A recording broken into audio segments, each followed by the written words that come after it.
55-കാരൻ ഇവിടെ ഒരു ജ്യൂസ് കട നടത്തി വരികയാണ്. ഇന്നലെ രാത്രി 8 മണിയോടുകൂടി ഒരു 4-അംഗ സംഘം കാറിൽ, ഒരു വെള്ള കാറിൽ, സ്വിഫ്റ്റ് ആണോ ഓൾട്ടോ ആണോ എന്നൊന്നും ഇപ്പോൾ സ്ഥിരീകരിക്കാൻ സാധിച്ചിട്ടില്ല, അവർ കാറിലെത്തുന്നു.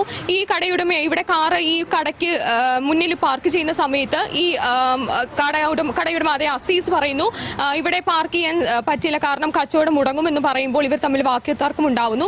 അങ്ങനെ അങ്ങോട്ടും ഇങ്ങോട്ടും വാക്കുതർക്കം ഉണ്ടായ സമയത്ത് ഈ കാറിൽ വന്ന സംഘം അസീസിനെ ഭീഷണിപ്പെടുത്തുകയും തന്നെ ഞങ്ങൾ എടുത്തോളാം എന്നൊരു ഭീഷണി മുഴുകി ചെയ്തതിനു ശേഷമാണ് ഇവർ ഈ കാറുമായി ഇവിടെ നിന്ന് പോകുന്നത്.